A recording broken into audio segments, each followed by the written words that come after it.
ఆదికాండం 3వ అధ్యాయంలో గత వారం మనం చాలా విషయాలు చర్చించాం అపవాది గురించి. ఈరోజు 15వ వచనం నుంచి మిగతా వచనాలు కూడా మనం ధ్యానించే ప్రయత్నం చేద్దాం. ప్రార్థన చేసుకుందాం. దేవా, ఈరోజు మీ సంఘంగా కూడి మిమ్మల్ని స్తుతించడానికి, ఆరాధించడానికి, నీ వాక్యాన్ని ధ్యానించడానికి మేము ఇక్కడికి వచ్చాం. రాలేని వాళ్ళను జ్ఞాపకం చేసుకుంటున్నాం.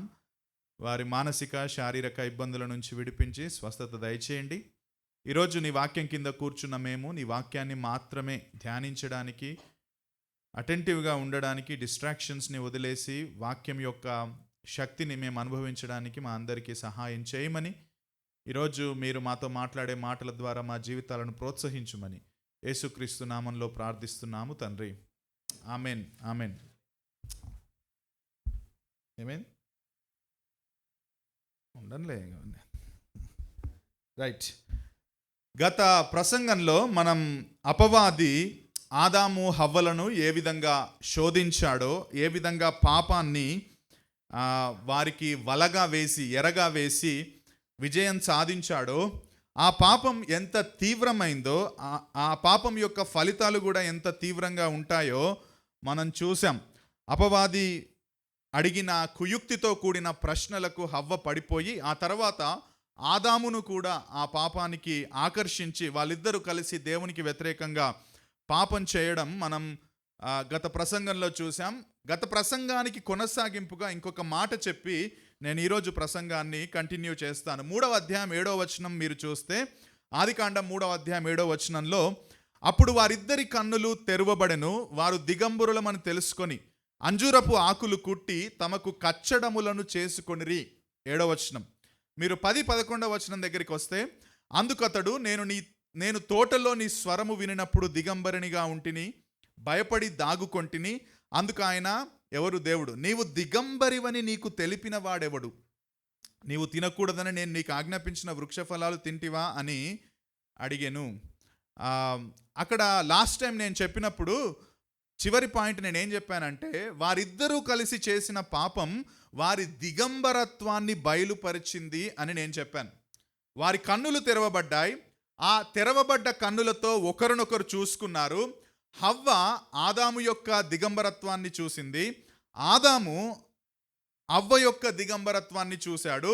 వాళ్ళు ఎప్పుడైతే ఇద్దరి నగ్న శరీరాలను చూశారో, అప్పుడు వాళ్ళు ఇమ్మీడియట్గా ఏం చేశారంటే, తమ శరీరాలను అక్కడున్న అంజూరపు చెట్ల ఆకులను తీసుకొని కచ్చడాలు చేసుకొని వాళ్ళు కప్పుకున్నారు అని మనం గత వారం చూసాం. అయితే అక్కడ మోషే ఏం రాయాలనుకుంటున్నాడు, అసలు మోషే చెప్పాలనుకుంటున్నాడు ఏంటి అని అంటే, కింద మనం చూస్తే కూడా మనకు అర్థమవుతుంది. వారికి మంచి చెడ్డల తెలివి వచ్చింది. ఈ మంచి చెడుల అవగాహన వారికి ముందు లేదా అని అంటే, ముందే ఉంది. ఎలా చెప్పగలమంటే, దేవుడు తన స్వరూపంలో చేసినప్పుడు, ఆ మనస్సాక్షిని పెట్టినప్పుడు మంచి చెడుల అవగాహన ఆల్రెడీ వాళ్ళలో పెట్టాడు. కానీ ఎప్పుడైతే వాళ్ళు దేవుడిచ్చిన ఆజ్ఞను ధిక్కరించారో, వ్యతిరేకించారో, నీ ఆజ్ఞను మేము పట్టించుకోమని హవ్వ ఆదాముతో కలిసి పాపం చేసిందో, అప్పుడు దేవుడు ఉద్దేశించిన, దేవుడు పెట్టిన ఆ నైతిక ప్రమాణాలను వాళ్ళు ఏం చేశారంటే కోల్పోయారు. ఇప్పుడు వారికి కలిగిన మంచి చెడుల తెలివి, ఎందుకంటే దేవుడు ఆ తర్వాత వచనాల్లో అంటాడు, వాళ్ళిద్దరూ ఇప్పుడు మనలాంటి వాళ్ళలో ఒకరి వంటి వారాయను అని అంటాడు.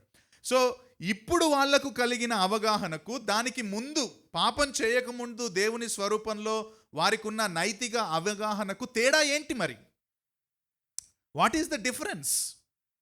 తేడా ఏమిటంటే, ఇంతకుముందు దేవుడు నువ్వు ఇది తిన్న దినమున చస్తావు, నువ్వు తినకూడదు అని చెప్పిన కమాండ్ ఏదైతే ఉందో, అది వాళ్లకు ఇన్ఫర్మేషన్గా ఉంది, అది వాళ్లకు సమాచారంగా ఇవ్వబడ్డది.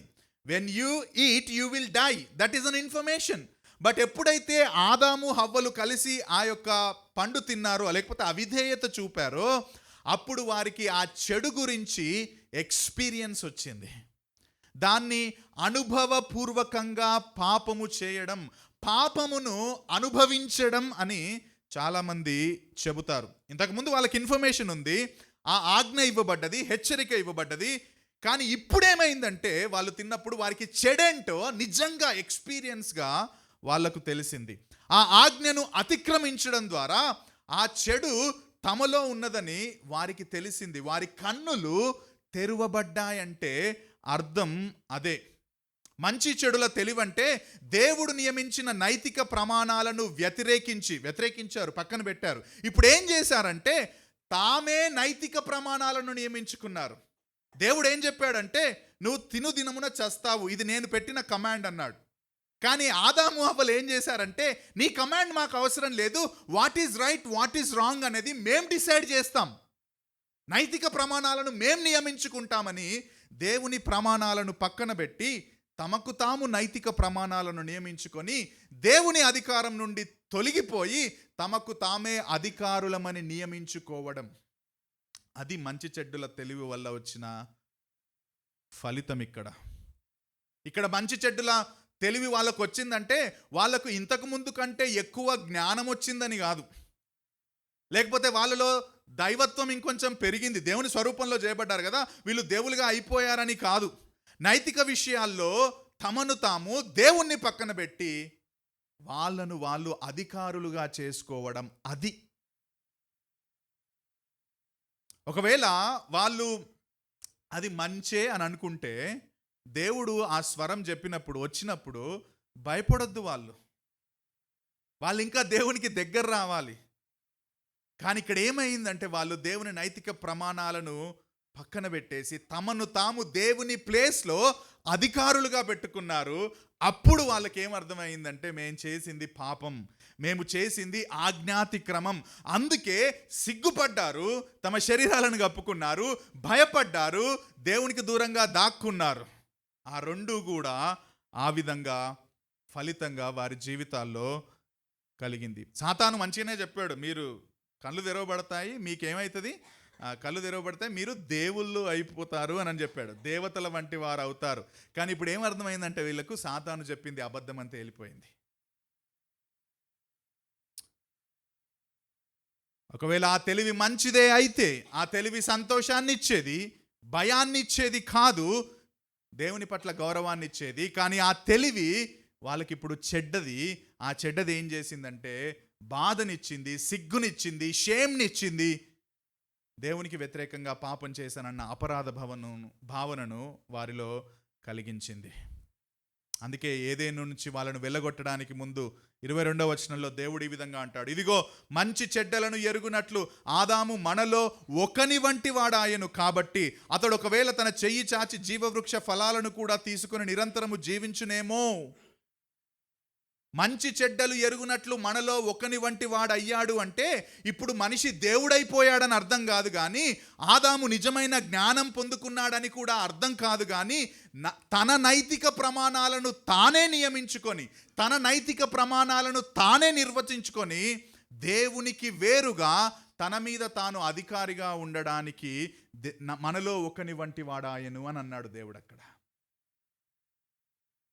దేవుడు అవసరం లేదు, నేనే ఇప్పుడు దేవునిగా నా మీద నేనే అథారిటీ కలిగి ఉంటా. మొరాలిటీకి దేవుడు అవసరం లేదు, మంచి చెడులకు సంబంధించి నేనే అథారిటీని నియమించుకుంటా అని దేవుని వంటి వాడాయను అని అక్కడ అన్నాడు. అంతేగాని ఈయన దేవుడైపోతాడు లేకపోతే అధికమైన జ్ఞానం వస్తుందని అక్కడ అర్థం కాదు. ఎవరు నియమించాలి ప్రమాణాలను? దేవుడు నియమించాలి. కానీ ఇక్కడ ఏమైందంటే దేవునిలాగా తమను తాము నైతిక ప్రమాణాలను నియమించుకొని నిర్వచించుకున్నారు. అందుకే దేవుడు అన్నాడు, ఒకవేళ వాళ్ళు ఇక్కడే ఉంటే జీవవృక్ష ఫలాలను కూడా తింటారు.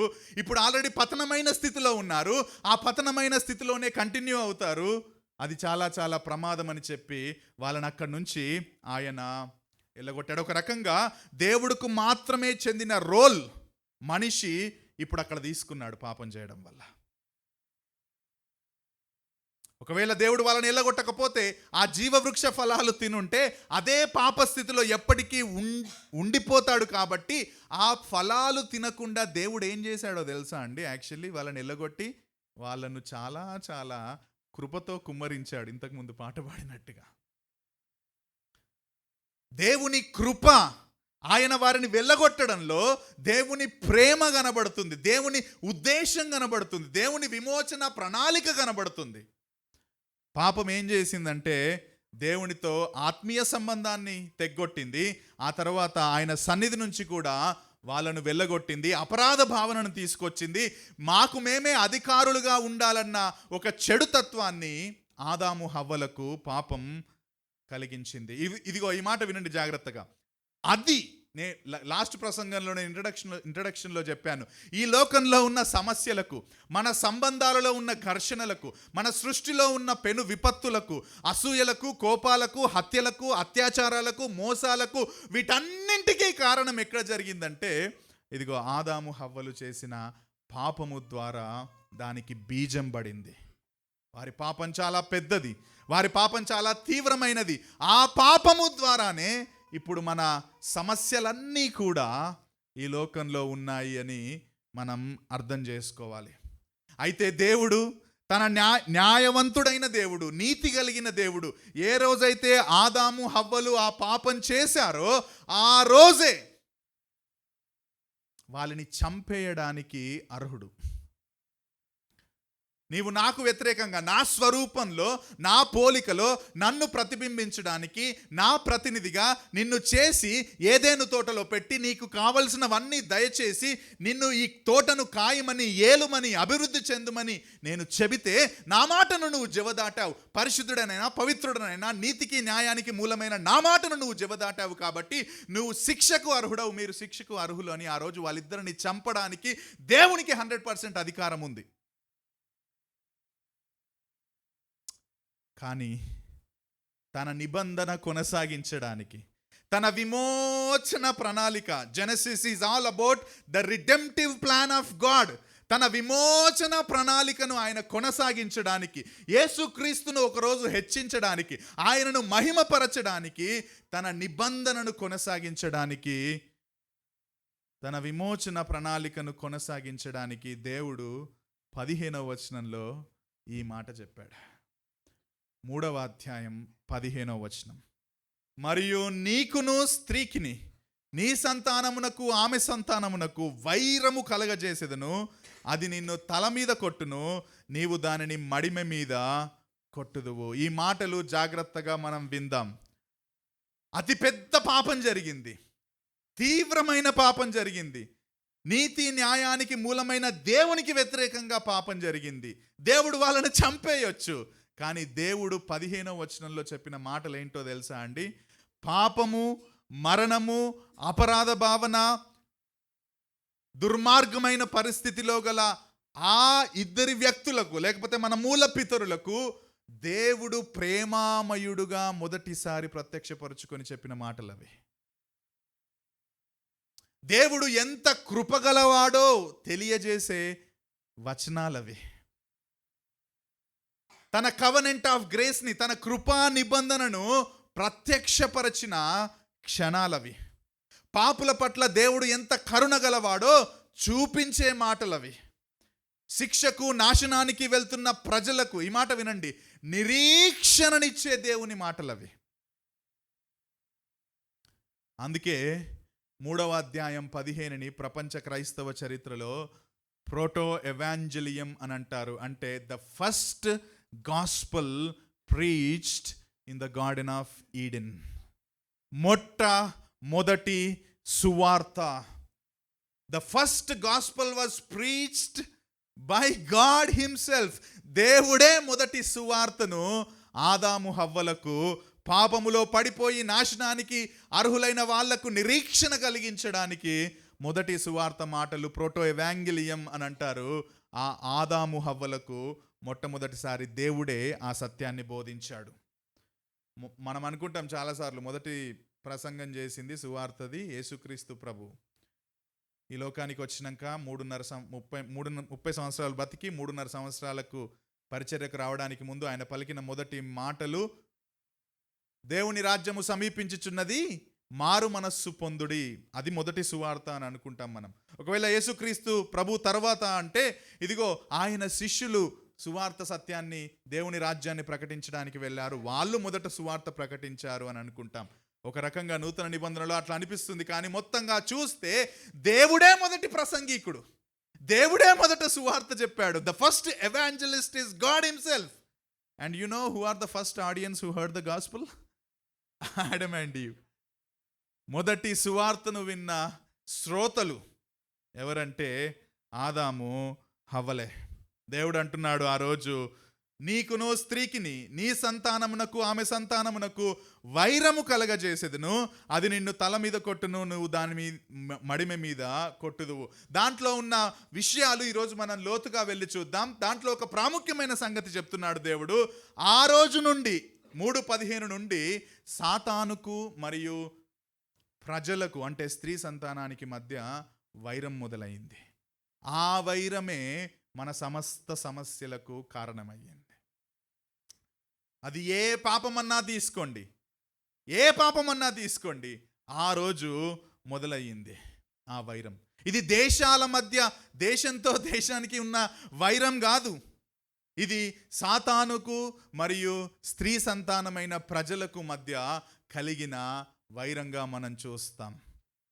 మనందరికీ తెలుసు ఈ పోరాటం ఆ రోజు మొదలైంది, కానీ చివరికి ఆ పోరాటంలో గెలిచేది దేవుడే అని కూడా మనకు ప్రకటన గ్రంథం వరకు చదివితే మనకు తెలుసు. కానీ ఆ రోజు ఆ సత్యం ద్వారా బైబిల్లో దేవుడు రాయించిన విషయాల గురించి ఈరోజు మనం చూసే ప్రయత్నం చేద్దాం. 3:15లో మొట్టమొదటి విషయం, 3:15లో దేవుడిస్తున్నది ఏంటంటే, స్త్రీ సంతానం ద్వారా విమోచకుణ్ణి దేవుడు వాగ్దానం చేశాడు. అందుకే నా సర్మన్కి నేను ఇచ్చిన టైటిల్ విమోచకుని గూర్చిన వాగ్దానం. ఎప్పుడు మొదలైంది, ఎప్పుడిచ్చాడు దేవుడు అని అంటే, ఇదిగో ఏదైనా తోటలోనే ఆనాడే ఇచ్చాడు విమోచకుణ్ణి, ఆయన వాగ్దానం చేశాడు. సో స్త్రీ సంతానం ద్వారా విమోచకుని వాగ్దానం మొట్టమొదటి పాయింట్.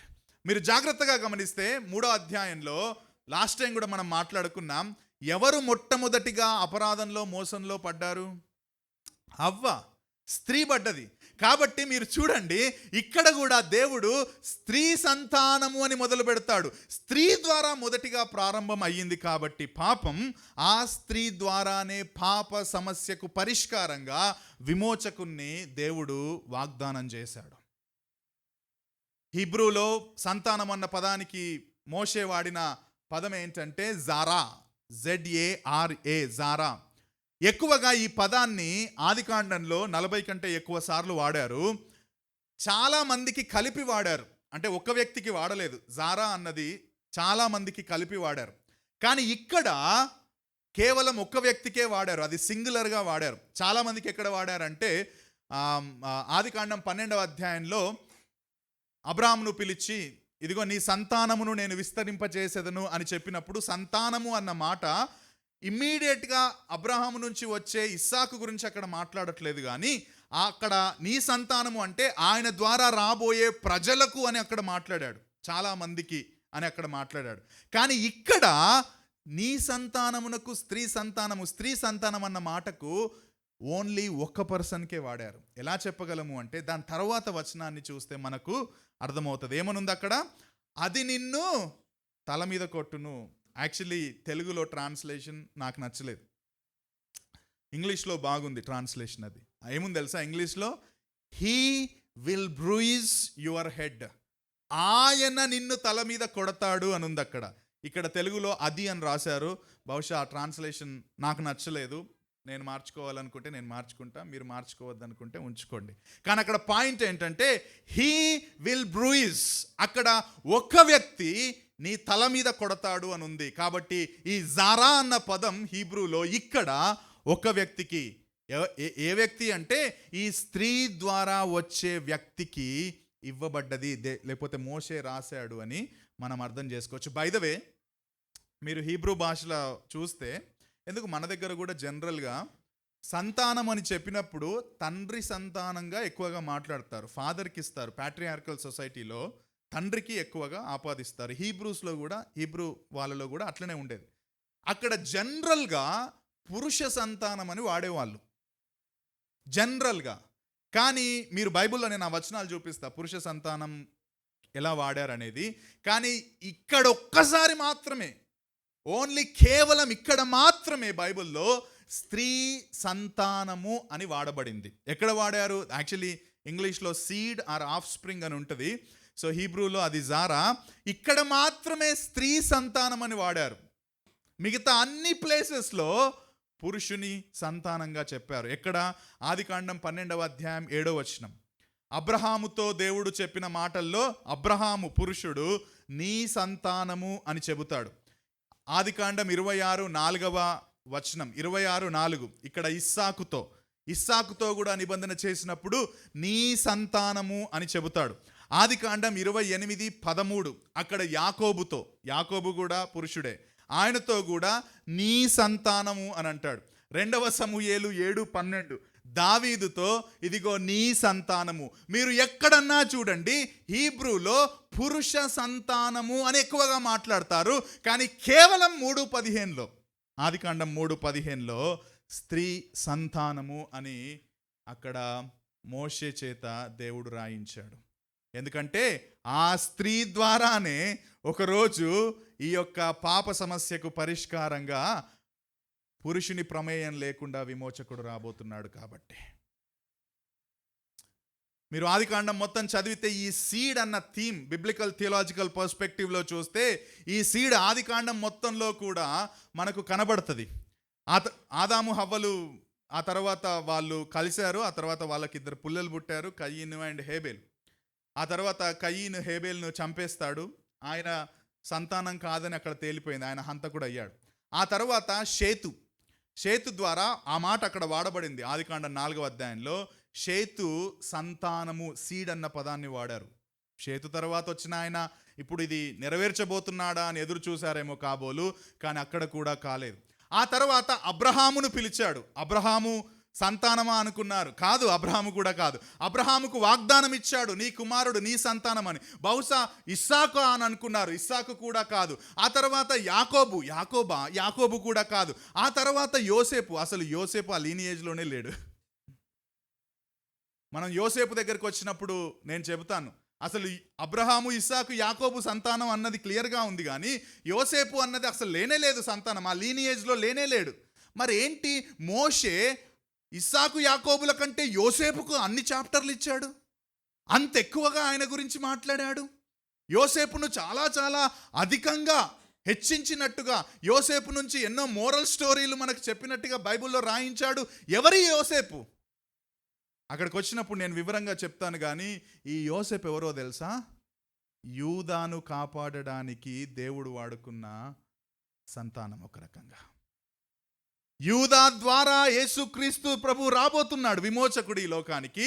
ఆ యూదాను కాపాడడానికి, ఎందుకంటే వాళ్ళ కరువు వచ్చేసింది, చస్తున్నారు వాళ్ళు, మొత్తం అంతటా కరువు ఉంది కాబట్టి ఆ జనాంగాన్ని కాపాడడానికి, యాకోబును ఆ తర్వాత పిల్లల్ని యూదాని కాపాడడానికి దేవుడు ముందుగా యోసేపును పంపి వారికి కావలసినవన్నీ సమకూర్చి ఆ యూదాను కాపాడి, యూదా తర్వాత ఆ యొక్క జీసస్ క్రైస్ట్ లీనియేజ్ని కాపాడడానికి దేవుడు వాడుకున్న వ్యక్తే, కానీ ఆ యొక్క లీనియేజ్లో అసలు యోసేపు లేనేలేడు. సో సంతానము దేవుడు చివరికి తీసుకొచ్చాడు. ఆ తర్వాత మనం చూస్తే బైబిల్లో దావీదు దగ్గరికి వస్తాము. దావీదుతో దేవుడు వాగ్దానం చేస్తాడు, నీ సంతానమునకు నేను రాజుగా నియమిస్తాను, అతడు తరతరములు ఏలును అని చెబుతాడు. ఇమ్మీడియట్గా మనం సొలొమోన్ను చూస్తాం, కానీ అది ప్రాఫెటిక్గా చూస్తే he is talking about Lord Jesus Christ. ఆయన యేసుక్రీస్తు ప్రభు దావీదు వేరు చిగురుగా పుట్టబోతున్నాడు, ఆయన రాజ్యం తరతరములు నిలుస్తుంది అని మనం పాత నిబంధనలో చూస్తాం. ఇర్మియా 23:5లో కూడా ఆ మాట ముందే రాయబడి ఉంది. ఏమనుందంటే, యెహోవా ఇలాగు ఆజ్ఞ ఇచ్చుచున్నాడు, రాబో దినాలలో నేను దావీదుకు నీతి చిగురు పుట్టిస్తాను, అతడు రాజై పరిపాలన చేస్తాడు, అతడు వివేకంగా నడుచుకొనుచు కార్యము జరిగించుచు భూమి మీద నీతి న్యాయములు జరిగించును. Is talking about Lord Jesus Christ.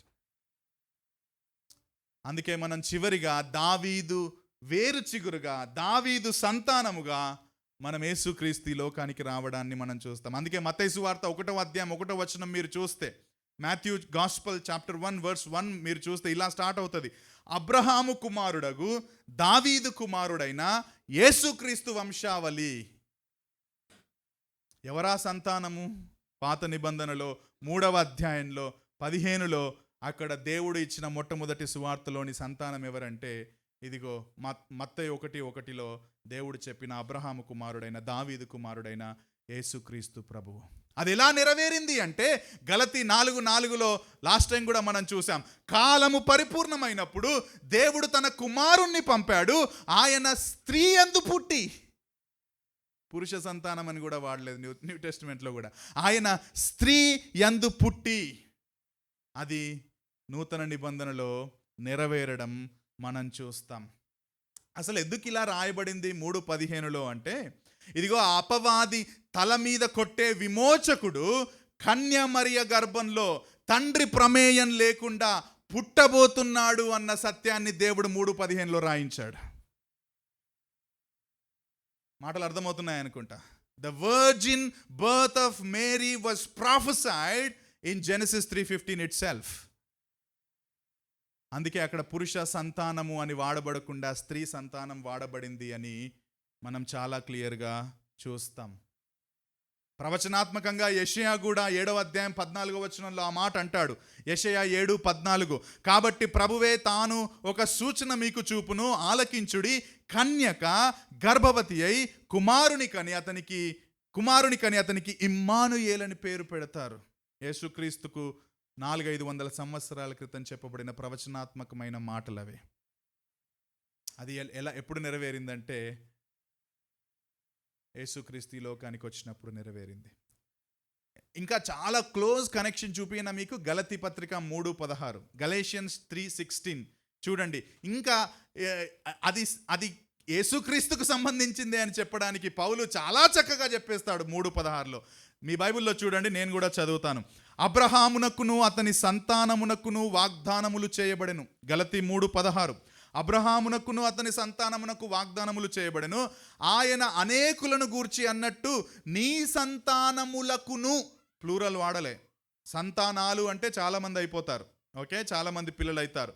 నీ సంతానములకును అని చెప్పక ఒకని గూర్చే అన్నట్టు నీ సంతానమునకు అన్నాడు.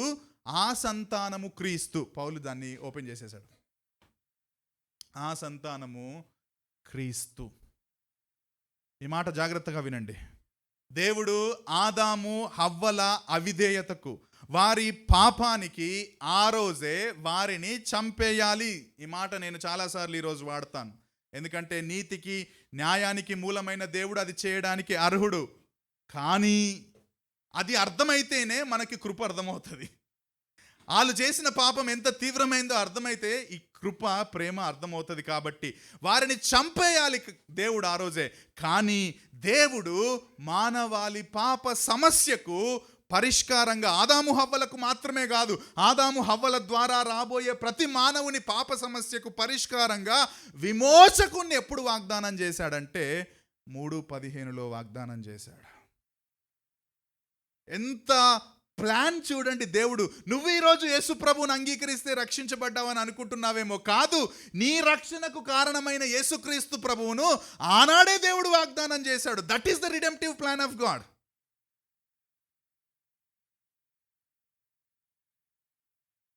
నీవు నేను పాపం చేయడం ద్వారా పాపులం అవ్వలేం.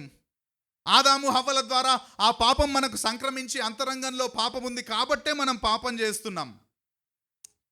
కానీ ఆ పాపానికి పరిష్కారంగా దేవుడు విమోచకుణ్ణి ఆనాడే వాగ్దానం చేశాడు. రోమీలకు రాసిన పత్రిక 5:12లో ఒక మనుష్యుని ద్వారా పాపము ద్వారా మరణము లోకంలోకి ఎలాగు ప్రవేశించనో అలాగుననే మనుషులందరూ పాపం చేసినందున మరణం అందరికీ సంప్రాప్తమాయెను.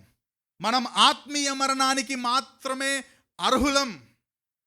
మనం నిత్య నరకానికి మాత్రమే అర్హులం. మనలో ఏ మంచితనం లేదు.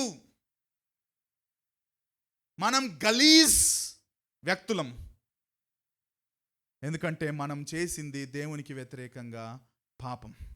బయట బాగానే ఉండొచ్చు, కానీ మన అంతరంగంలో ఆ సంక్రమించబడిన పాపం మనకుంది. కాబట్టి మనం దేవునికి వ్యతిరేకంగా ఉగ్రతకు మాత్రమే పాత్రులం. కానీ దేవుడు మన ఎడల తన కృపను కుమ్మరించాడు. పాట పాడాం కదా, ఎప్పుడు కుమ్మరించాడో తెలుసా?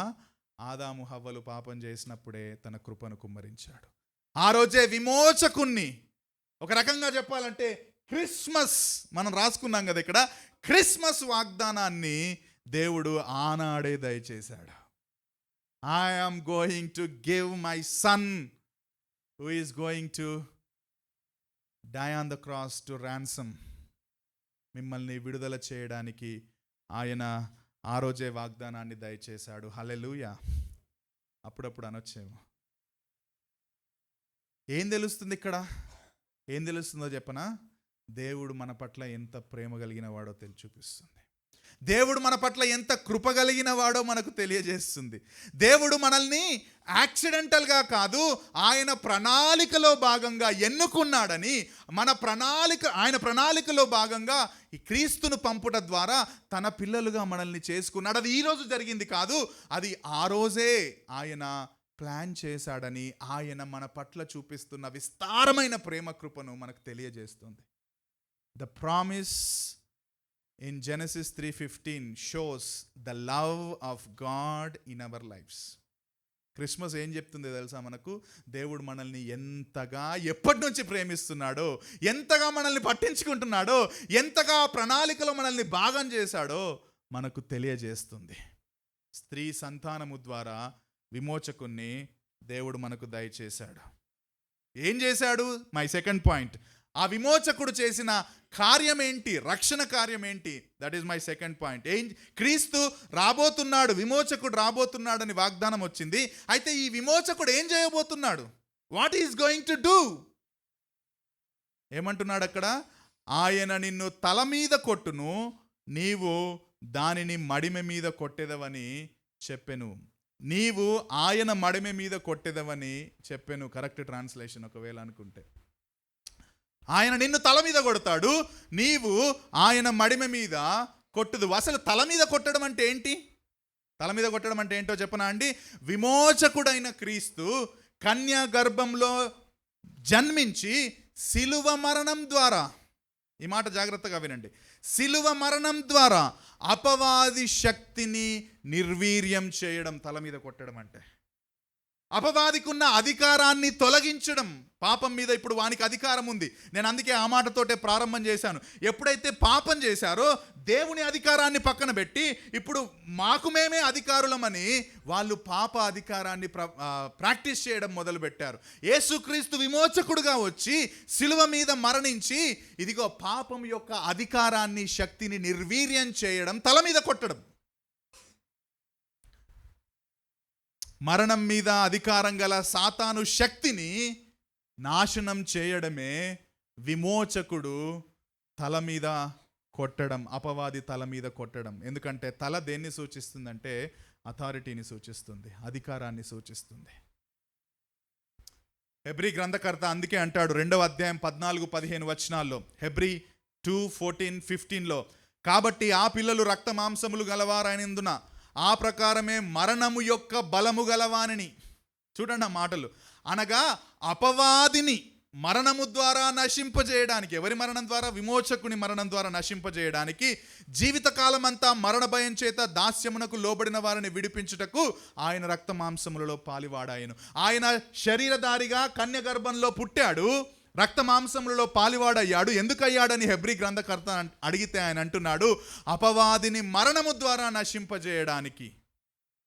అపవాదిని మరణము ద్వారా నశింపజేయడానికి. When Jesus died on the cross, he destroyed the authority of Satan. ఆయన సాతాను యొక్క అధికారాన్ని నిర్వీర్యం చేశాడు. మానవ జాతి మీద సాతానుకున్న అధికారాన్ని ఆయన నాశనం చేశాడు. కొలస్సీలకు రాసిన పత్రికలో పౌలు కూడా చెబుతాడు. చూడండి ఆ మాట. కొలస్సీలకు రాసిన పత్రిక 2వ అధ్యాయం 15వ వచనం. మనందరికీ తెలిసి మాట, కానీ మళ్ళీ చూడండి. ఆయన అంటే యేసుక్రీస్తు ప్రభు ప్రధానులను, అధికారులను నిరాయుధులుగా చేసి, అంటే earthly rulers, actually heavenly rulers. Heavenly rulers ఎవరు అంటే దేవుడు కాదు, ఇక్కడ వాయుమండల సంబంధమైన అధిపతి అని మనం ఎఫెసీ పత్రికలో చూసాం కదా, వాడికి, అపవాదికి ప్రధానులను, అధికారులను నిరాయుధులుగా చేసి, డిసామ్డ్ అని ఉంది తెలుగులో, ఇంగ్లీష్లో డిసామ్ చేసేశాడు. సిలువ చేత జయోత్సవము చేతో వారిని పట్టి బాహాటముగా వేడుకకు కనపరచెను. When Jesus went to the cross, ఆయన సిలువకు వెళ్ళినప్పుడు ప్రధానులను, అధికారులను డిసామ్ చేశాడు, నిరాయుధులనుగా చేశాడు, అధికారాన్ని ఆయన నాశనం చేశాడు. ఒక రకంగా చివరి తీర్పు, ఇంకా పూర్తి తీర్పు అవ్వలేదు సాతానుకి, మనందరికీ తెలుసు. వాడింకా పని చేస్తున్నాడు.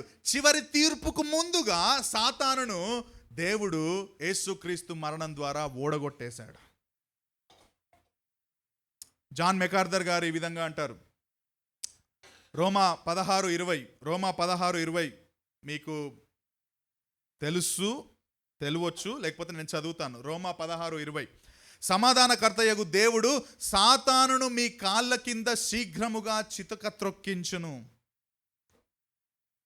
జాన్ మెకార్థర్ గారు ఈ వచనాన్ని దృష్టిలో ఉంచుకొని రోమాలో ఉన్న విశ్వాసులకు పౌలు ఈ మాట రాసినప్పుడు ఏమంటున్నాడని చెబుతున్నాడంటే, తమ రక్షకుడైన యేసుక్రీస్తు తాను సిలువ మీద చేసి ముగించిన సిలువ త్యాగం ఏదైతే ఉందో ఆ ముగించిన కార్యము ద్వారా ఈ యొక్క సాతాను యొక్క శక్తిని చేస్తున్నాడు. ఆయన ఈజ్ గోయింగ్ టు క్రష్, ఆయన దాన్ని తొక్కుతున్నాడు, సాతాను అధికారాన్ని తొలగిస్తున్నాడు, నాశనం చేస్తున్నాడు. దానిలో ఆ పనిలో ఇదిగో మీరు కూడా పాల్గొంటున్నారు అని చెబుతున్నాడని చెప్తాడు జాన్ మెకార్థర్ గారు. అందుకే వాళ్ళకు రాస్తున్నాడు ఆ మాట, సమాధానకర్తయగు దేవుడు సాతానును మీ కాళ్ళ క్రింద శీఘ్రముగా చితక త్రొక్కించును. ఈ శీఘ్రముగా ఎప్పుడు అంటే when Jesus comes second time. యేసుక్రీస్తు మరలా రెండోసారి రాబోతున్నాడు. ఆ రోజు పూర్తిగా సాతాను తొక్కివేయబడతాడు, నాశనం చేయబడతాడు. దానిలో మీరు కూడా పాల్గొనబోతున్నారు. అంటే ఆ చివరి తీర్పుకు ముందుగా సిలువ మరణం ద్వారా ఏం చేశాడంటే సాతాను యొక్క అధికారాన్ని యేసుక్రీస్తు ప్రభువు నాశనం చేశాడు. అది సంపూర్తిగా ఎప్పుడు కాబోతుంది అంటే ఆయన రెండో రాకడలో అది జరగబోతుంది. అందుకే మనం అంటాం కదా, already but not yet and that's going to happen when Jesus comes. And that is what యోహాను తన చివరి పుస్తకంలో రాస్తాడు. ప్రకటనలో ఆ మాట చివరిగా రాయబడి ఉంటుంది 20వ అధ్యాయం 16వ వచనంలో, ఆ ఘట సర్పము సదాకాలము క్రిందికి పడద్రోయబడెను. సిలువ మీద తన మరణంతో పునరుత్థానంతో దేవుడు ఆల్రెడీ ఈ 3:15లో తల మీద కొట్టడం అన్నది ఆల్రెడీ చేసేశాడు. కానీ ఆయన తిరిగి రాబోతున్నప్పుడు ఆ కార్యం సంపూర్తిగా చేయబోతున్నాడు. అప్పటి వరకు సాతాను ప్రజలను శోధిస్తూ ఉంటాడు. ఆ విధంగా దేవుడే అనుమతించాడు. కానీ is not going to win. అందుకే ఇంగ్లీష్లో ఆ మాట ఉంటుంది, Satan is a defeated enemy. సాతాను ఓడిపోయిన శత్రువు. ఆల్రెడీ ఓడిపోయాడు. ఎలా ఓడిపోయాడు? యేసు ప్రభు మరణము ద్వారా ఆయన ఓడిపోయాడు. మరి సాతానుకి ఎందుకు ఈ మాట అన్నాడు? అపవాదికి ఎందుకు ఈ మాట అన్నాడు? నీవు ఆయన మడిమె మీద కొట్టుదువు అన్నాడు. దాని అర్థం ఏంటో చెప్పనా అండి? అపవాది మరియు వాడి అనుచరులు ఎవరైతే ఉన్నారో వాళ్ళు ఈ విమోచకుడు శరీరధారిగా ఈ లోకానికి వచ్చినప్పుడు ఆ విమోచకుణ్ణి శ్రమల పాలు చేస్తారు, ఆ విమోచకుణ్ణి ఇబ్బంది పెడతారు, ఆ విమోచకుణ్ణి చంపడానికి ప్రయత్నం చేస్తారు. అది సాతాను మడిమె మీద కొట్టడం అంటే. తెలుసా అండి, మడిమె మీద దెబ్బ కొడితే అది తాత్కాలికమే దెబ్బ. కానీ హెడ్ క్రష్ అయింది. Crush that is complete. కానీ మడిమె మీద కొడితే అది తాత్కాలికమే. సో సాతానుడు వాడు అనుకున్నాడేమో, బహుశా చాలామంది థియోలాజియన్స్ కూడా అనుకుంటారు, వాడు అనుకున్నాడు యేసుక్రీస్తు ప్రభువును సిలువకు పంపించడం లేకపోతే మరణానికి పంపించడం ద్వారా ఇదిగో నేను కంప్లీట్గా విక్టరీ సాధించాను, నాకు విజయం వచ్చేసింది, నేను కొడతాను అని ఆల్రెడీ నాకు అక్కడ చెప్పబడింది కదా. ఆయనకు చెప్పలేదు కానీ ఆ విషయం ఆయనకు కూడా తెలుసు కాబట్టి ఓకే 3:15లో నేను కొడతాను అంటే నేను ఐఎమ్ గోయింగ్ టు కిల్, విమోచకుణ్ణి పూర్తిగా నేను నాశనం చేయబోతున్నానని బహుశా అపవాది అనుకొని ఉంటాడు. కానీ అది కాదు, నేను తర్వాత చెప్తాను దాని గురించి. కానీ ఇక్కడ ఏం చేస్తాడు అని దేవుడు చెప్తున్నాడంటే ఆ మడిమె మీద కొట్టడం అంటే ఆ విమోచకుణ్ణి అపవాది యొక్క అనుచరులు శ్రమల పాలు చేస్తారు. అందుకే సిలువకు యేసుక్రీస్తు ప్రభువు ఆయన వెళ్ళాడు. ఎలా వెళ్ళాడు, ఎంత బాధపడ్డాడు, ఏ విధంగా జరిగిందనేది యెషయా కూడా 500-600 సంవత్సరాల క్రితమే ఆ మాట రాస్తాడు. 53వ అధ్యాయంలో మనం చూస్తాం, అతడు తృణీకరింపబడిన వాడాయను, ఆయన మనుష్యుల వలన విసర్జింపబడిన వాడును, వ్యసనాక్రాంతుడుగాను, వ్యాధిని అనుభవించిన వాడుగాను, మనుష్యులు చూడనొల్లని వాడుగాను ఉండెను. మన అతిక్రమ క్రియలను బట్టి అతడు గాయపరచబడెను. మడిమ మీద కొట్టడం అంటే అదే అర్థం. మన దోషములను బట్టి నలగొట్టబడెను. మన సమాధానార్థమైన శిక్ష అతని మీద పడెను. ఆ విమోచకుణ్ణి అపవాది, ఎందుకండి ఆయన పరిచర్యకు వచ్చినప్పటి నుంచే స్టార్ట్ చేశాడు అపవాది యేసుక్రీస్తును అటాక్ చేయడం. ఆయనను సిలువకు అప్పజెప్పడం, ఆయనను చంపడం ద్వారా తన ప్రణాళిక లేకపోతే తన విజయం, ఇంకా నేనే విజయుడను, నాకే మొత్తం అంత దొరుకుతుంది అని వాడు బహుశా అనుకొని ఉండొచ్చు. కానీ జీసస్ క్రైస్ట్ ఆయన వ్యసనాక్రాంతుడిగా, వ్యాధి కలిగిన వాడుగా, బాధ కలిగిన వాడిగా, గాయాలు పొందిన వాడిగా మన శిక్షను తన మీద వేసుకొని ఆయన సిలువకు వెళ్ళాడు. ఎందుకు వెళ్ళాడంటే ఇదిగో హెబ్రీ గ్రంథకర్త ఇంతకుముందు చెప్పినట్టుగా మరణ భయానికి లేకపోతే మరణానికి అప్పజెప్పబడిన ప్రజలను రక్షించడానికి, నిన్ను నన్ను రక్షించడానికి.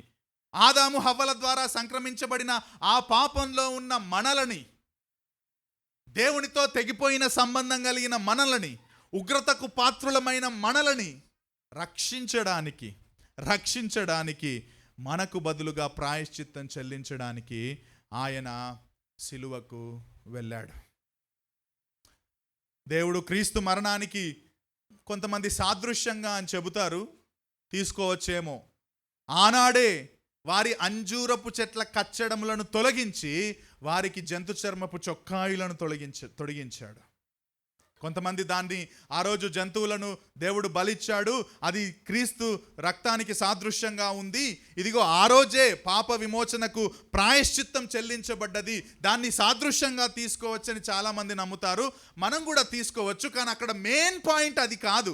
ద మెయిన్ పాయింట్ ఏంటంటే salvation is not from human beings. వాళ్ళు తమ నగ్నత్వాన్ని, తమ పాపాన్ని, తమ అపరాధ భావనని తాము అంజూరపు చెట్ల ఆకులు తీసుకొని కచ్చడములు కుట్టుకొని కప్పుకునే ప్రయత్నం చేసుకున్నారు. వాళ్ళ పాపాలను వాళ్ళ మంచి పనుల ద్వారా కప్పుకోవాలని వాళ్ళు ప్రయత్నం చేశారు. కానీ దేవుడు ఏం చేశాడంటే, నీ మంచి పనుల వలన నీకు రక్షణ దొరకదు, అది నా వలన దొరుకుతుంది, నేను మాత్రమే రక్షణను దయచేస్తాను అని చెప్పి ఆ యొక్క అంజూరపు చెట్ల ఆకులను తీసేసి ఆయన జంతు చర్మముతో కూడిన చొక్కాయిలను తొడిగించాడు అని మనం అర్థం చేసుకోవచ్చు.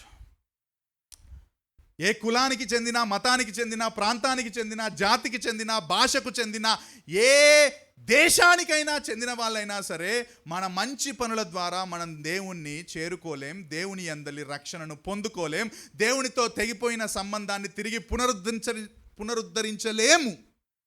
మరి ఎవరు చెయ్యాలి అంటే దేవుడే చెయ్యాలి. ఆ విమోచకుణ్ణి ఆయనే పంపాడు. ఆ విమోచకుని ద్వారా మానవుని నుండి రాజాలని, ఇవన్నీ కట్ చేస్తావు కదా నాయన, మానవు నుండి రాజాలని రక్షణను ఎవరిచ్చారంట? ఆయనే దయచేశాడు. The salvation is not from any good work. మనం తీర్థయాత్రలు చేయొచ్చు, దాన ధర్మాలు చేయొచ్చు,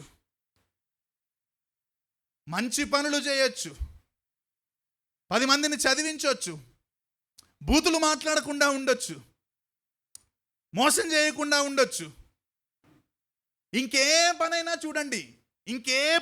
చూడండి, ఏ మంచి పని ద్వారా కూడా మనకు రక్షణ దొరకదు. ఎలా వస్తుంది రక్షణ అంటే యేసుక్రీస్తును విశ్వసించడం ద్వారా మాత్రమే రక్షణ వస్తుంది. ఎందుకు యేసుక్రీస్తును విశ్వసించాలి అంటే ఆయనే విమోచకుడిగా వచ్చాడు, ఆయనే నీ కొరకు నా కొరకు సిలువలో మరణించాడు. అది క్రిస్మస్. కన్య గర్భంలో పుట్టడం మాత్రమే కాదు క్రిస్మస్. కన్య గర్భంలో పుట్టిన ఆ వ్యక్తి 33.5 సంవత్సరాల తర్వాత సిలువ మీద మరణించి మనకు రావాల్సిన శిక్ష ఆయన మీద వేసుకొని 3వ రోజున తిరిగి లేవడం నిజమైన క్రిస్మస్. ఆదాము ద్వారా వచ్చిన ఆ ఒక్క అపరాధం ఆయన ద్వారా వచ్చింది. కానీ ఇక్కడ రోమీలకు రాసిన పత్రికలో చెప్తాడు కదా, ఆ ఒక్క వ్యక్తి అయిన యేసుక్రీస్తు ద్వారా కృపాబాహుల్యం కూడా మనకు లభించింది. 5వ అధ్యాయం 17వ వచనంలో ఆ మాట పౌలు రాస్తాడు. మరణము ఒక్కని అపరాధం వలన వచ్చింది, ఇక్కడ ఒక్కని త్యాగం వలన కృపా బాహుల్యం మనకు వచ్చింది. ఆయన కృపా బాహుల్యాన్ని ఏ విధంగా మనకు దయచేశాడు? జీవము గలవారై అని అంటున్నాడు అక్కడ పౌలు. మనం మరణిస్తాం ఒకరోజు. మన పాపం వలన మనకేమొచ్చిందంటే శారీరక మరణం వచ్చింది. ఇదిగో మనం మరణిస్తాం, కానీ మన లోపలున్న ఆత్మ జీవం, ఆ నిత్య జీవం మళ్ళీ మనకి ఎవరిస్తారంటే యేసుక్రీస్తు మాత్రమే ఇస్తాడు. ఒక్క మనుష్యుని అవిధేయత వలన అనేకులు పాపులుగా ఎలాగు చేయబడిరో, ఒకని విధేయత వలన అనేకులు నీతిమంతులుగా చేయబడదురు. విమోచకుడిని దేవుడు వాగ్దానం చేశాడు. ఆ విమోచకుడు ఈ లోకానికి శరీరధారిగా వచ్చాడు. శరీరధారిగా 33.5 సంవత్సరాలు ఆయన జీవించి ఒకరోజు సిలువ మీద తన రక్తాన్ని చిందించి మరణించాడు. ఎందుకు మరణించాడంటే తండ్రికి ఆయన విధేయత చూపాడు. అన్నాడు ఆయన సిలువకు ఇంకా వెళ్తున్నాడు, తండ్రి నీ చిత్తమైతే ఈ గిన్నె నా నుండి తొలగించు. అయినా అక్కడ ఆగిపోలేడు. అయినా నా చిత్తము కాదు, నీ చిత్తమే నెరవేరునుగాక. నేను వెళ్తాను. నేను వెళ్ళకపోతే మానవుని పాప సమస్యకు పరిష్కారం లేదు. ఎన్ని తీర్థయాత్రలు చేసినా, ఎన్ని దాన ధర్మాలు చేసినా, ఆ మంచి పనుల చేత దేవుణ్ణి మనం చేరుకోలేము. కాబట్టే నేను వెళ్తాను దేవా. I will go and die on that cross. And that is the reason I have come. నువ్వు నన్ను పంపిందే అందుకు, నేను కూడా వచ్చిందే అందుకు. నా చిత్తము కాదు, నేను వెళతాను, నీ చిత్తమే జరుగును కాక. ఒక మనిషి అవిధేయత చూపాడు ఆదాము. ఇక్కడ విమోచకుడిగా వచ్చిన స్త్రీ సంతానము ద్వారా వచ్చిన, పురుష ప్రమేయం లేకుండా కన్య గర్భంలో అద్భుతముగా దేవుని చేత ఈ లోకంలో పుట్టిన యేసుక్రీస్తు అంటున్నాడు, విధేయత ద్వారా ఆయన అనేకులను, ఎందరైతే ఆయన యందు విశ్వాసం ఉంచుతారో అనేకులను ఆయన నీతిమంతులుగా చేస్తారు. సాతాను అనుకోవచ్చు, బహుశా క్రీస్తును సిలువకు పంపిస్తే, మరణానికి పంపిస్తే ఇంకా నాకు విక్టరీ వచ్చేసింది, that is what my purpose. నేను ఆయన మడమ మీద కొట్టడం అంటే అదే, ఆయనను పూర్తిగా నాశనం చేయడము, ఆయనను సిలువకు పంపించి ఇంకా నేను విక్టరీ సాధించాను అని బహుశా వాడు అనుకోవచ్చు. కానీ విషయం ఏంటో తెలుసా అండి? దేవుని ప్రణాళికలో క్రీస్తు సిలువకు వెళ్ళడమే వాడికి అపజయమని వాడికి తెలీదు. క్రైస్ట్ సిలువకు వెళ్ళడం అనేది సేటన్కి ఫెయిల్యూర్ అనేది వాడికి తెలియదు. తనకి స్త్రీ సంతానానికి వైరం ఉంటుందని తెలుసు. మెస్సయా లేకపోతే రాబోయే వ్యక్తి శ్రమల గుండా వెళ్తాడు, నేనే వెళ్ళగొడతాను అని కూడా ఆయనకు తెలుసు.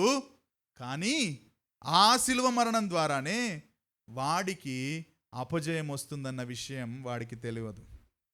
చాలామంది కామెంటేటర్స్ ఏం చెప్తారంటే, దేవుడు ఆ విషయాన్ని సాతానుకు రివీల్ చేయలేడు.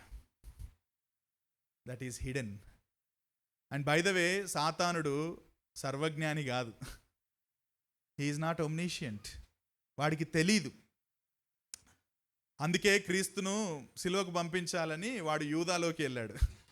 ఇస్కరియోతు యూదాలోకి వెళ్ళి వాడి ప్లాన్ అంతా ఎగ్జిక్యూట్ చేసి సిలువను పంపి, మీరు సినిమాల్లో చూసినప్పుడు కూడా ప్యాషన్ ఆఫ్ క్రైస్ట్ మూవీ, సిలువకి వెళ్ళే ముందు జీసస్ క్రైస్ట్ని కొడతా ఉంటారు కొరడాల ద్వారా. ఆ ప్రజల మధ్యలో అపవాదిని చూపిస్తూ ఒక వ్యక్తిని చూపిస్తారు. గుండు ఉంటుంది, ఇట్లా కప్పుకుంటా ఉంటాడు. ఆ ముఖంలో ఒక రకమైన సర్కాస్టిక్ చిరునవ్వు ఉంటుంది. మీరు జాగ్రత్తగా ఇంటికి వెళ్ళి చూడండి మళ్ళీ. సర్కాస్టిక్ చిరునవ్వు ఉంటుంది. అంటే వాడు ఏమనుకుంటున్నాడంటే, I am going to win, నేను ఈరోజు విజయం సాధించబోతున్నాను. ఎందుకు? నిన్ను సిలువకు పంపించబోతున్నాను. కానీ ఆ అపవాదికి తెలీదు, ఆ మరణము ద్వారా, అంతేకాదండి, ఈ విషయం జాగ్రత్తగా వినండి, ఆ మరణం కాదు, ఆ మరణం ద్వారా మరణం తర్వాత 3వ రోజున పునరుత్థానుడై ఆయన తిరిగి రాబోతున్నాడు అన్న సంగతి ఆయనకు తెలియదు. హి డజంట్ నో.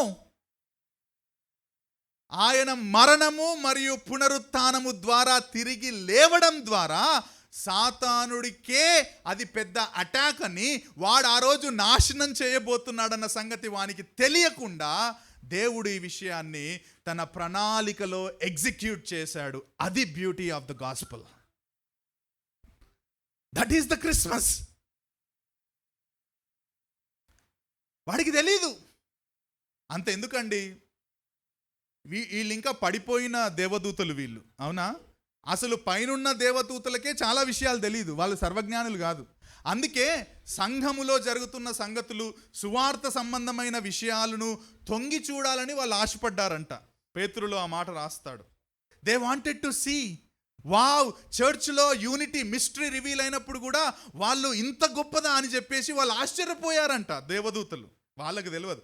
మరి పడిపోని దేవదూతలకే సర్వజ్ఞానం లేదు, వాళ్ళకి తెలియదు. మరి పడిపోయిన దేత వానికి ఎందుకు తెలుస్తుంది ఇవన్నీ విషయాలు?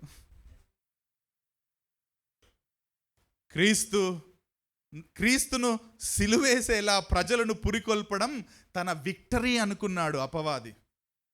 కానీ యేసుక్రీస్తు ప్రభువు మరణాన్ని గెలిచాడు. ఆయన 3వ రోజున పునరుత్థానుడై లేచాడు. ఆదికాండం 3:15లో విమోచకుని గురించిన వాగ్దానం దేవుడు చేశాడు. కానీ పునరుత్థానం, క్రీస్తు తిరిగి మరణం నుంచి తిరిగి లేవడం ద్వారా ఆ పునరుత్థానం అన్న సత్యం ఏదైతే ఉందో అది ఆ విజయానికి దేవుడు ఎన్నుకున్న మార్గంగా మనం బైబిల్లో చూడొచ్చు. పునరుత్థానం లేకపోయి ఉంటే, ఈ మాట వినండి జాగ్రత్తగా, పునరుత్థానం లేకపోయి ఉంటే బహుశా సాతాను విక్టరీ పొందుకున్నాడేమో అని అనుకోవచ్చు మనం. కానీ Jesus rose from the dead on 3rd day. 3వ రోజున ఆయన లేచాడు. ఆయన సాతాను యొక్క తాత్కాలిక సంతోషాన్ని సైతం కూడా ఆయన నాశనం చేసేసాడు. కొంతసేపు సంతోషపడ్డాడు వాడు, అంతే. అండ్ ఇదంతా ఎందుకు చేశాడని మీరు అనుకోవచ్చు, నేను అనుకోవచ్చు, మనందరం అనుకోవచ్చు. ఎందుకు అనంటే that is the redemptive plan. అది దేవుడు ఆది నుండి వేసిన ప్రణాళిక. అది వాడికి తెలియదు. యేసుక్రీస్తును 3వ రోజున తిరిగి లేపబోతుండన్న సంగతి వాడికి తెలియదు, అపవాదికి తెలియదు. కానీ దేవునికి తెలుసు.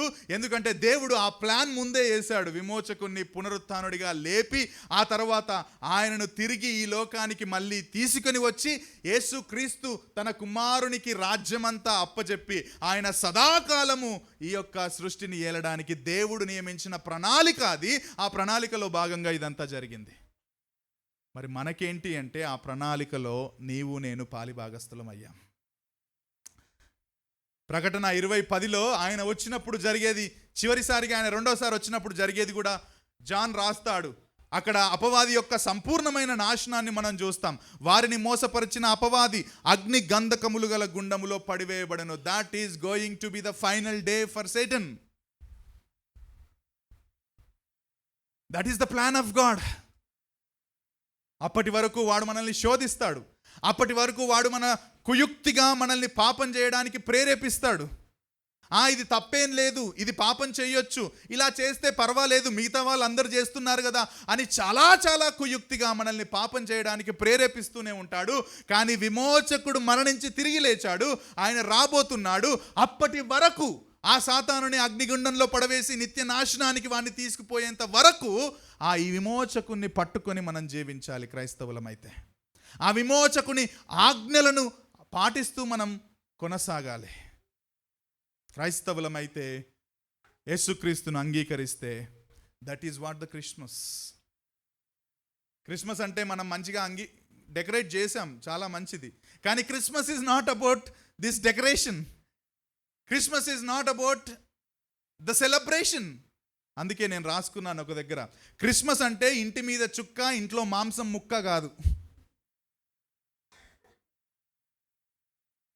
క్రిస్మస్ అంటే విమోచకుణ్ణి ఆరాధించడం, విమోచకుడు చేసిన రక్షణ కార్యాన్ని ఆరాధించడం, విమోచకుడు చేసిన సిలువ త్యాగాన్ని జ్ఞాపకం చేసుకోవడం, విమోచకుణ్ణి మన అనుదిన జీవితాల్లో అన్వయించుకోవడం, విమోచకుని సువార్తను ఇతరులకు పంచుకోవడం. That is what Christmas is. నీ జీవితంలో విమోచకుడు, వాగ్దానం చేయబడిన విమోచకుడు పుట్టకుండా, అంటే ఆ విమోచకుని నువ్వు విశ్వసించకుండా నువ్వు డెకరేషన్ చేసుకున్నా, కొత్త బట్టలు వేసుకున్నా, మాంసం వండుకున్నా, నువ్వేం చేసినా, క్యారల్స్ ఆడినా, ఏం చేసినా వేస్టే. యేసుక్రీస్తు ప్రభు క్రైస్తవుల దేవుడు కాదు. ఆయన క్రైస్తవుల దేవుడు అయితే నేను ఎందుకు నమ్ముకునేటోన్ని? నేను క్రైస్తవ కుటుంబంలో పుట్టలేనుగా. యేసుక్రీస్తు ప్రభువు పాపుల రక్షకుడు. ఆదాము హవ్వలు చేసిన పాపము ద్వారా మనందరికీ పాపం సంక్రమించింది. ఆ పాపము ద్వారా ఉన్న మనలను రక్షించడానికి. నాకెందుకు రక్షణ అని నువ్వు అనుకుంటున్నావేమో. నాకెందుకు కాదు, నాకే రక్షణ అని అనుకోవాలి మనం. జంతువులకు రక్షణ అవసరం లేదు. జంతువులు దేవుని పోలికలో చేయబడిన వాళ్ళు కాదు, దేవుని స్వరూపంలో చేయబడిన వాళ్ళు కాదు. వాటి ఆత్మకు రక్షణ అవసరం లేదు. నీకు నాకు అవసరం. ఎందుకంటే మనం మనుషులం, దేవుని చేత చేయబడ్డాం. మనకేం కావాలంటే రక్షణ. నేను చాలాసార్లు ఈ మధ్యలో సువార్తకి వెళ్ళినప్పుడు లాస్ట్కు మధ్యలో ఈ మాట కంపల్సరీ మాట్లాడుతున్నా. చైతన్య కూడా 2-3 సార్లు గుర్తు చేశాడు నాకు. నేను మాట్లాడుతూ ఇక్కడే నేను చనిపోవచ్చు.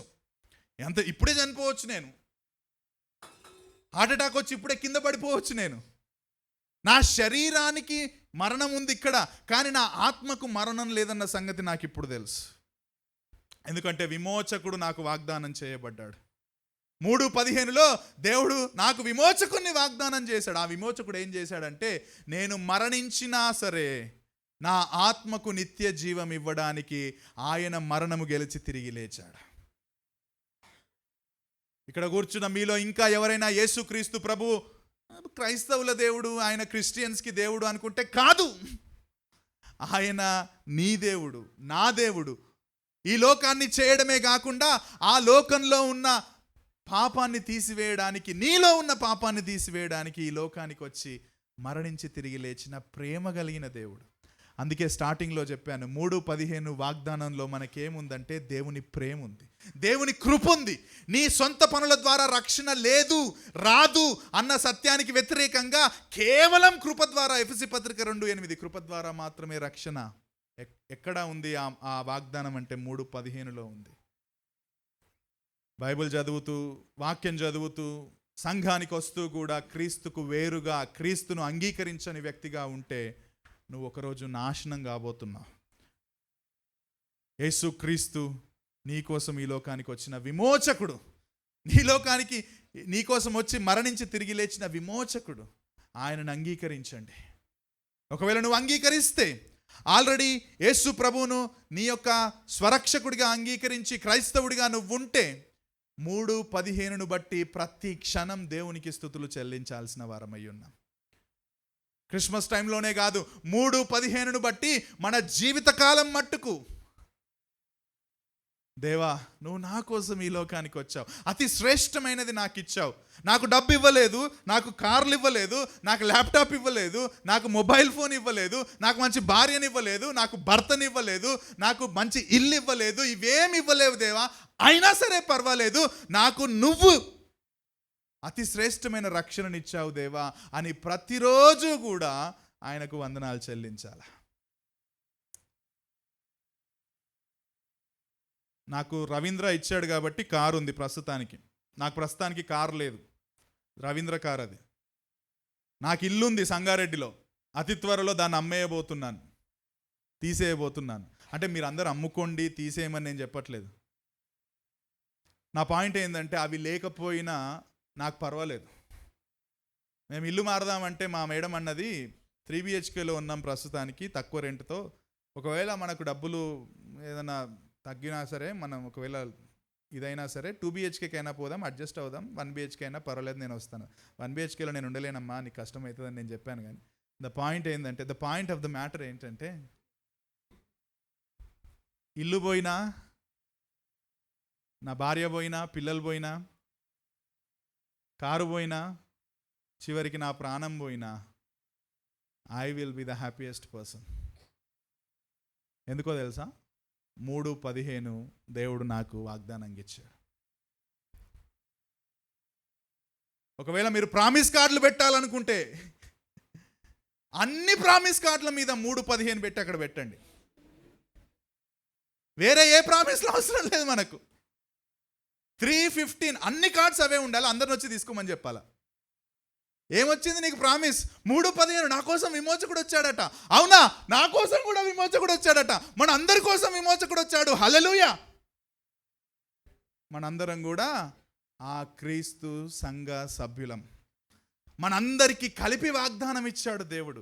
మనందరం ఒకే కుటుంబ సభ్యులం. మనందరం కూడా ఆ విమోచకుని ద్వారా విమోచించబడ్డ ఒకే జాతికి చెందిన ప్రజలం. ఏ జాతి? పాపపు జాతి. ఏ కులం? పాపకులం. ఏ మతం? పాపమతం. అందరం దాని నుంచి వచ్చిన వాళ్ళమే. కాబట్టి ఇక్కడి నుంచి మనం అందరం కుటుంబంగా జీవిద్దాం, మనం సంఘంగా జీవిద్దాం. మనందరికీ ఒకటే విమోచకుడు వచ్చాడంట అని చెప్పి మనం జీవించడానికి ప్రయత్నం చేద్దాం. Christmas is unveiled. ఏంటా క్రిస్మస్ అంటే? మన కోసం విమోచకుడు వచ్చాడు, మరణించాడు, తిరిగి లేచాడు.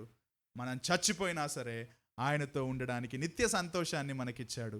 ఆ విమోచకుడిని జ్ఞాపకం చేసుకుంటూ, ఆ విమోచకుణ్ణి ప్రజలకు పరిచయం చేస్తూ చావడానికి సిద్ధంగా ఉందాం. ప్రార్థన.